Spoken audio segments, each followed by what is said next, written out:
Jill Biden went on The View to discuss some of the stark differences between the current president, her husband, and the failed former, of which she managed to make a multitude of just great points about what we're truly facing heading into this election cycle, starting with the topic of age. This election is not about age because, like you're saying, I mean, Donald Trump's going to be, what, 78? 78, yeah. And Joe's 81. They're basically the same age. Right. So, but it's about character.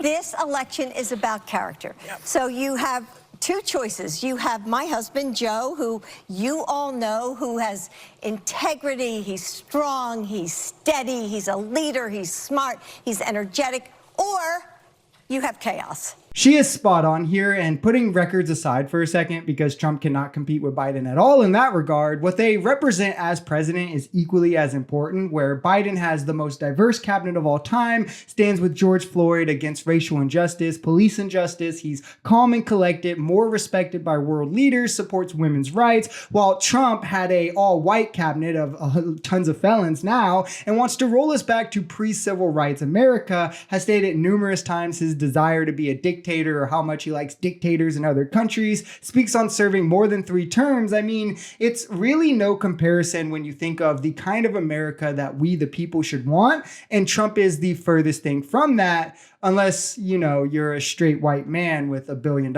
in your pocket. Can you imagine if we put any more Republicans on the Supreme Court? No. We will lose all of our rights. Since Trump enlisted ultra-conservative lunatics to the Supreme Court, they've rolled back abortion rights for women, affirmative action laws, despite whites and Asians being overrepresented in institutions by 13% and 6% respectively, while blacks are underrepresented by 8%, and they've still got to hear cases like social media pertaining to the First Amendment, cases pertaining to the Second Amendment, the January 6th defendants case, gerrymandering, and the way that Republicans have used that to remain in power, like with Nancy Mace's district, where over 30,000 black voters were redistricted to a different zone just to keep her seat safer than it was. And with multiple SCOTUS appointees coming up, we cannot let Trump leave more of a stain on our highest court. They've built that in where they're going to turn off those mics so that somebody can't ramble or scream at somebody.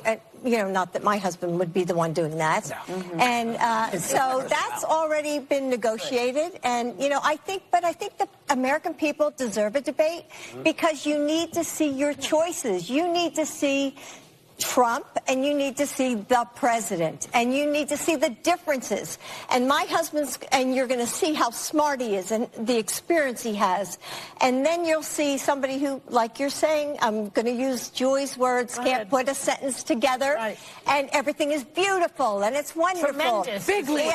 Tremendous. Yeah. All polling after their first debate showed that Biden won it by a landslide. Confidence in Trump plummeted to a low while Biden's support skyrocketed. And Trump brought the exact same spin to that debate that he's going to bring to this one about, oh, Biden won't be able to speak. He's not going to know what he's talking about. He won't even know where to go or how to walk. And Biden still destroyed him, like just as bad as he destroyed him in the election. Now with Trump also being liable for fraud and rape, having 88 charges, trying and failing to overthrow the government, and 4 more years of his terrible rhetorical ineffectiveness that largely boils down to racism and xenophobia about most of the groups he's talking about, this is just going to be another trouncing and probably a worse one. And Trump's only weapon is going to be disabled, as his mic will be off when he's not the one speaking. So he's not going to be able to yell and scream and cut Biden off the entire time like he tried to do last time. Again, not that it worked out very well for him. And giving both men the floor to speak on their successes and achievements. I mean, Trump has one bill that massively shot us in debt to Biden's 5 that have got us out of a recession, cut inflation, added jobs. I mean, Biden has lower unemployment, a better stock market, more jobs created. Trump really has no angle except for just blaming the issues that he created on Biden and trying to yell and scream and cut over him or pretend that everything was beautiful and amazing during his presidency, which anyone with reason knows is far from the truth. If you enjoyed this video, we're Social Society. We're a commentary channel influenced by politics, society, and the economy. We are pretty left-leaning on this channel, but we're open to our right-wingers as well. The biggest thing here is having conversations that get everyone to the bottom of the truth.